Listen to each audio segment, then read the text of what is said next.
40번째 이야기, 파시즘의 문을 연 기타 읽기.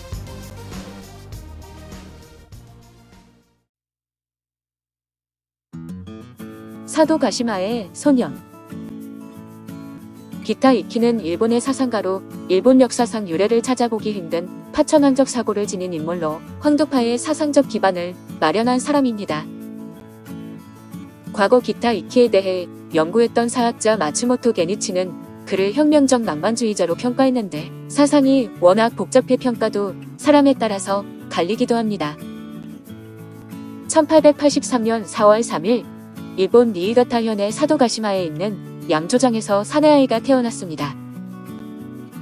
장남으로 태어났지만 부모는 아기의 애군을 막기 위해 두 번째라는 의미의 한자차를 사용해 아이의 이름을 데루지로라고 지었답니다. 데루지로가 태어난 고향 사도가시마 주민들은 대부분 고기잡이나 농사일을 해서 생계를 유지하는 빈민들이었는데 이 지역은 일본 역사상 죄인들이 유배를 오는 곳으로 유명하기도 했습니다. 양조장을 운영하던 데루지로의 아버지는 집안 형편이 남들과 크게 다를 바가 없었지만 마을의 촌장을 맡고 있었습니다. 주변 지역의 호족 출신들이 상당수 참여한 자유민권운동에 그의 부친과 숙부가 소속되어 어린 기타에게 적지 않은 영향을 주었다고 합니다. 데루지로는 어린 시절 몸이 약해서 잔병치레가 많은 편이었는데 특히 심각한 안질환에 계속 시달렸지만 머리가 아주 좋고 생각이 많은 아이로 일찍부터 중국 문화에 깊은 흥미를 느꼈다고 합니다.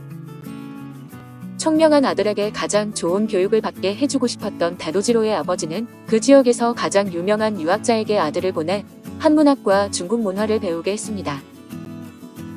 평소 중국에 관심이 많던 데루지로는 그곳에서 대학, 중역, 논어, 맹자, 사기 등 수준 높은 한문 고전을 배웠습니다.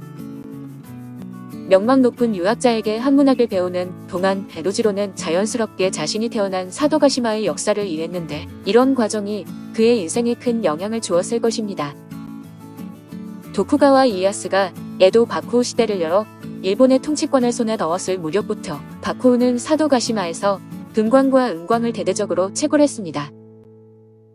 당시 사도가시마의 지방관리는 폭정을 일삼고 주민들의 노동력을 착취해 주민들은 누구나 바쿠우와 지방관리들에게 강한 반발심을 갖고 있었습니다. 그러던 중에 메이지 유신이 일어나고 전일본에 빠르게 번진 민권이라는 개념이 이곳 사도가시마까지 흘러들어왔고 이 작은 섬은 자유민권운동으로 들뜨게 되었습니다. 데루지로는 이런 분위기 속에서 어린 시절을 보내며 성장했는데 마음속에는 바쿠 시대를 끝내고 민권을 인정해준 단노에게 진정으로 충심이 우러나 깊이 뿌리내렸습니다. 데루지로의 총명함이 본격적으로 빛을 발한 것은 중학교 시절부터였는데 성적이 우수해 월반을 할 정도였고 친구들과 교사들 사이에서 인기도 많은 편이었다고 합니다. 그러나 하늘은 그에게 총명함을 주는 대신 건강한 신체를 주지 않았던 모양으로 그는 체력이 약하고 몸이 허약해서 늘 건강 문제로 고생을 했습니다. 그 중에서도 그를 가장 괴롭게 한 것은 앞에서 말한 것처럼 안질환이었는데 나이가 들면서 눈의 불편함이 심해져 결국 도쿄에 있는 큰 병원까지 치료를 받으러 가야 할 정도로 상태가 악화되었습니다. 그는 치료를 받는 동안 체육과 화학 과목에서 낙제점을 받아 유급이 되었는데 그의 인생의 불행의 그림자가 드리우기 시작한 것은 이 무렵부터였습니다. 소년 데루지로에서 어른 기타 이키로 성장하기까지 도쿄에 있는 병원에 다니는 동안 수차례 눈을 치료받았으나 결국 그는 실명위기라는 최종 진단을 받게 됩니다. 하지만 언제 실명하게 될지는 정확히 알 수 없어 데루지로는 어느 순간 갑자기 실명할지 모른다는 불안감에 떨며 지내야 했다고 합니다. 그리고 실명에 대한 불안감에 어느 정도 익숙해질 무렵에 집안 문제가 그를 곤란에 빠뜨렸는데 1901년에 민주주의의 바람이 사도가시마를 강타했습니다. 저항 기질이 강한 주민들이 모여 사는 이 작은 섬은 마치 벌집을 쑤셔놓은 듯 들끓기 시작했는데 데루지로의 아버지는 부당한 지배 권력에 격렬하게 저항해야 한다는 신념을 갖고 있었습니다. 그는 매일 군중 집회나 토론에 참가하는 등 왕성한 사회활동을 펼쳤지만 민주주의 사상에 깊이 빠져드는 것과 비례해 양조장과 가정을 돌보는 시간은 줄어들었습니다. 이 때문에 집안은 거의 파산 지경에 이르렀고 장남 다루지로는 18살 때부터 학업을 중단하고 생계를 돌봐야 했다고 합니다. 이 무렵 다루지로는 다른 양조장의 딸과 풋풋한 사랑을 키워나가고 있었으나 집안의 반대와 점점 기울어가는 가정 형편 때문에 어쩔 수 없이 헤어지게 됩니다. 그리고 20살이 되던 해에는 한쪽 눈의 시력을 영영 잃고 말았는데 이렇게 연달아 찾아온 여러 불행은 그를 절망 속으로 떠밀었고 힘겨웠던 청춘 시절 그의 인생관과 세계관에 큰 영향을 미쳤습니다. 정치화의 진출. 어렸을 때부터 사회현상과 사상에 깊은 관심을 보이는 특이한 아이였던 다루지로는 성인이 되자 정치 쪽에 몸을 담게 됩니다. 국가라는 존재를 부정했던 고토쿠와는 다르게 그는 국가와 국민을 전제로 하는 사회주의를 구상하게 됩니다. 이후 그는 신문에 러일전쟁 찬성론과 북채운 비판 등 여러 논문을 발표하는데 국민 대 천황의 역사적 관찰이란 논문에서 천황은 국민에 가까운 가족 같은 존재라고 서술해 의경제로 연재가 중단됩니다. 1903년에는 해이민 신문을 통해 처음으로 사회주의를 접하고 그 매력에 빠르게 빠져든 그는 1904년 청강생 자격으로 도쿄 와세다 대학에서 6개월 동안 사회주의 관련 강의를 듣게 됩니다. 그는 이곳에서 아루가 나가오, 호지미 야스타, 아베 이소오, 이노우에 데스지로 등 당시 많은 유명 인사의 학문을 접하게 됩니다. 그리고 이 무렵 국채론 및 순정사회주의를 저술하고 있었지만 그때까지는 사회주의에 관한 이해와 사상이 충분히 성숙하지 못했었습니다. 그러다 어려서부터 중국 고전 문화에 깊은 관심을 보였던 그는 1911년과 1916년에 2번 중국을 방문하는데 이 경험은 다루지로의 사상에 중대한 영향을 미쳤습니다. 이름을 기타 다루지로에서 기타 이키로 바꾼 것도 중국에 갔을 때의 일이며 새로운 이름에서 풍기는 중국적인 분위기만 보더라도 그가 중국 문화에 얼마나 심취했는지 알 수 있습니다. 20세기 초반 자본주의 혁명의 거센 물결이 중국 대륙을 휩쓸었는데 기타 이키는 운 좋게도 처음 중국을 방문했을 때 중국의 자산계급 혁명을 직접 지켜볼 수 있었습니다. 게다가 순원, 숭자오런 등 당시 중국의 민주화를 이끈 주요 인물들과도 알게 되었는데 그는 중국의 혁명을 큰 관심을 갖고 지켜보았습니다. 그는 중국 동맹회에 입당하고 곧바로 신해혁명에 투신하는데 숭자오런 등과 교류하며 흑룡회에서 발간하는 월간지 흑파원 신분으로 흑룡회의 지원을 받게 됩니다.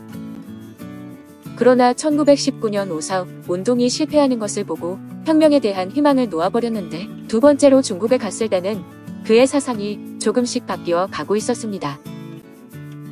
사회주의자였던 기타 이키의 사상이 점차 과격한 빛을 띠면서 파시즘으로 변질되어 간 것입니다. 그는 1916년에 져서 진화 혁명회사에서 일본이 반드시 만주와 시베리아를 손에 넣어야 한다고 주장해 이때부터 그의 내면에 파시즘 사상의 싹이 자라고 있음을 알 수 있습니다. 1919년에 일본에 돌아와서 저술한 일본 개주법안 대강에서 자신이 생각하는 이상적인 국가의 모습을 그리게 됩니다. 그는 한층 더 확고해진 파시즘의 관점에서 일본이 국가 개조를 이루기 위해 나아가야 할 길을 제시하고 있었습니다. 파시즘의 논리. 1919년 8월 일본의 첫 번째 파시스트 조직인 유존샤가 결성되었는데 당시 저명한 민족주의 파시스트 우파와 슈메이는 상하이에 있던 기타 이키를 만나러 중국으로 건너갔습니다. 두 사람은 여관에서 만나 이틀에 걸쳐 긴 이야기를 나누었고 사흘째 되는 날 우파와 슈메이는 일본 개주법안 대강 중 이미 완성된 제7장까지의 원고를 받아 일본으로 돌아왔습니다. 기타 이키가 쓴 일본 개주법안 대강의 내용은 공개되자마자 일본의 학생과 청년 계층에 큰 반향을 일으켰으며 기타 이키도 1920년에 일본에 귀국해 유존샤에 가입했습니다. 그가 저술한 일본 개주법안 대강은 날이 갈수록 청년들 사이에서 인기를 얻었고 심지어 기타 이키와 그의 파시즘을 신봉하는 청년들이 중요 정치가를 암살하는 사건까지 발생했습니다. 1921년 9월 28일 기타 이키의 파시즘 사상에 깊이 빠졌던 아사히 헤이고가 당시 일본의 4대 재벌 가문인 야스다가의 총수의 야스다 젠지로를 살해한 것입니다. 아사히는 히케타와 일면식도 없었지만 기타의 앞으로 보내는 유언장을 썼는데 이에 기타는 이런 테러를 당하고 싶지 않으면 정보료를 내놓으라고 재벌들에게 요구합니다. 이 공갈 행위로 기타는 커다란 저택에 살면서 처와 자식 3명과 하녀 3명, 운전수 1명을 모두 먹여 살릴 수 있는 여력을 갖추게 되었다고 합니다. 그리고 이 사건의 영향으로 같은 해 11월 24일에 유전샤의 기관 잡지인 오타케비에 열렬한 독자인 나카오카 고니치가 하라 다케시 총리를 암살하는 사건이 또 일어나게 되다. 이 사건들을 지켜보면서 일본 청년들의 열정을 느낀 기타 이키는 1926년에 유신혁명론을 저술해 일본의 청년 장교들에게 유신정변이라는 막중한 임무가 있음을 강조했습니다. 1923년 관동대 지진이 일어나고 조선인 학살이 벌어지자 박열이 기타를 찾아와 의탁을 청했지만 경찰의 사찰을 받던 그는 돌봐주지 못하고 노잣돈을 쥐어주고 돌려보냅니다. 그러나 박열은 기타의 집을 나와 불령사 본부로 돌아가는 길에 일본 경찰에 체포되고 박열과 가네코 후미코가 히로히토 황태자 암살을 시도했다고 기소되는 박열 대역 사건이 발생하기도 합니다. 박열의 예심판사 다데마스 가이세이가 박열을 회유하려고 여러 무리한 박열의 요구들을 들어주었는데 그중 하나가 바로 고향의 모친에게 보여드리기 위한 결혼사진 촬영이었다고 합니다. 후미코와 박열이 몸을 겹치고 앉아있는 사진인데 박열의 왼손이 후미코의 가슴sap에 쑥 들어가 있는 사진으로 어떻게 이 사진을 입수했는지 기타가 신문사에 이 사진을 뿌리고 다녔다고 합니다. 이른바 박열 괴사진 사건으로 죄인에게 이런 특혜를 주었다고 들끓어 내가까지 위기를 겪는데 이 사건으로 이제까지 마쿠에서만 활동하던 기타의 이름이 처음으로 양지에 드러나게 됩니다. 이후 민간 파시즘 운동과 일본군 청년 장교는 더욱 긴밀한 관계로 발전해 기타 이키의 사상에 동조하는 청년 장교의 수가 점차 늘어나 파시스트 운동은 무시할 수 없을 만큼 막강한 힘을 갖추었습니다. 그리고 1936년 2월 26일 기타 이키의 사상을 신봉하던 일본 육군 청년 장교들이 쇼와 유신을 단행하고 den노를 받들어 간신을 토벌한다라는 구호하에 쿠데타를 일으켰습니다. 당시 청년 장교들은 약 1,500명 정도 되는 병력을 이끌고 정부 순회의 관저와 사택을 습격했고 육군성과 참모본부, 국회와 총리 대신 관저, 경찰청 등지를 점거하게 됩니다.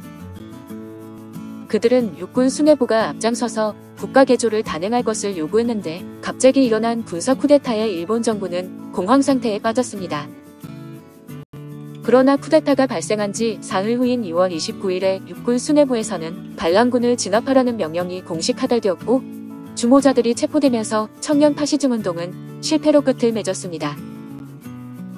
1937년 주모자로 체포된 기타 이키와 그의 애제자 니시다 미스기를 비롯한 청년 장교들의 사형이 집행되면서 일본 근현대사의 대표적 파시즘 군사 쿠데타인 2.16 사건이 막을 내렸습니다.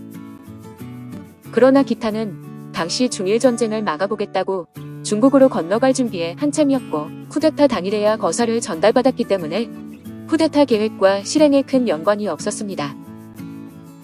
기타는 법정 투쟁을 벌일 수 있는 여지가 충분히 있었지만 청년 장교들이 먼저 총살되었다는 이야기를 듣자 법정 투쟁을 포기하고 사형 구형을 자처했다고 합니다. 함께 총살된 니시다가 천황폐하 만세 삼창을 부를까요? 라고 묻자 기타는 단호하게 거부하고 히로히토를 어린 아이라고 냉소하는 사세고를 남겼다고 합니다. 어린 임금에게 투구 뺏겨진 싸움. 하지만 기타 이키가 사망하고 나서 오히려 그의 파시즘 사상이 일본 내에서 더 크게 유행하는 모순적인 현상이 나타나게 됩니다. 기타 이키의 일생을 지배한 사상의 저변에는 국가의 모든 권력은 군주인 den노에게 집중되어야 한다는 충성의 신념이 깔려 있었습니다. 그는 대화의 영토 확장을 통해 일본의 국력을 끊임없이 키워야 함을 강조하는 한편 메이지 유신 이후 군주에게 넘어갔어야 할 통치권을 정부가 가로챘다고 생각해 정권제도를 전면 부정했습니다. 기타 이키의 사상에 수많은 민간인이 동조했다는 점을 보면 정부에 대한 당시 사회의 인식 또한 별반 다르지 않았으리라는 점을 어렵지 않게 짐작할 수 있습니다. 당시 기타 이키가 주장한 파시즘은 유럽에서 발생한 파시즘과는 성격이 다른 일본식 파시즘 사상이었습니다. 일본식 파시즘이 유행하게 된 데는 일본 특유의 사회, 정치 구조가 미친 영향이 컸고 이는 결국 근대 일본에서 반현대화 사조를 이끌어내는 데 중요한 역할을 했습니다. 기타 이키는 처형당했지만 일본은 결국 그가 주장한 바에 따라 대외 침략 전쟁을 활발히 펼치며 파시즘 국가의 길을 걸었습니다. 기타 이키의 덴노 숭배. 기타 이키가 태어나고 자란 고향 사도가시마는 일본 역사상 84대 덴노인 준토쿠 덴노가 유배 생활을 하다가 생을 마친 곳으로 유명합니다. 사도가시마의 이 역사가 기타 이키의 사상이 확립되는 데 큰 영향을 미쳤다는 증거는 그의 중학 시절 잡문에서도 나타나고 있습니다. 그는 그래서 눈토쿠 덴노를 유배 보낸 가마쿠라 바쿠후의 집권 세력 호조씨를 통렬히 꾸짖었는데 여기서 기타 이키의 사상을 평생 지배한 덴노 숭배 정신의 뿌리를 찾아볼 수 있습니다. 그러나 기타는 자신의 추종자들과는 달리 천황을 몹시 증오했는데 국회의원 친구가 관직에 출사할 것을 권하자 천황 따위 시끄러운 놈이 있는 세상에서 벼슬 하고 싶지 않다고 거절할 정도였답니다. 애초에 그의 정견과 부상부터가 천황 숭배를 미개의 습속이라고 생각하면서도 국민에게 사회주의적 이상을 강제하려고 국민의 천황 숭배를 이용하는 마키아벨리즘의 극치였습니다. 즉 기타 이키에게 천황이 현인신이라는 사고에 의해 국채가 존립되던 전쟁 전 일본에서 천황이란 자신의 혁명을 위한 도구, 그릇에 지나지 않는 존재였습니다. 그래서 그는 당대 마왕이라 불렸고 현장의 이슬로 사라진 뒤 군국주의 정권에서도 전후 보수 리버럴 정권에서도 터부시되었습니다. 다만 이 불온한 혁명성 때문인지 전후의 우익뿐 아니라 신좌파 학생운동가들이 기타 이키를 일권했다고 합니다. 이준익의 영화 박열의 후반부에 서동기 배우가 기타의 역할로 등장하는데 아사히 신문사에 찾아와 박열과 가네코 후미코의 괴사진을 뿌리지만 기타라고 언급되지는 않습니다. 41번째 이야기. 중국 대륙의 암달을 알린 신호탄 황구툰 폭발로 이어집니다.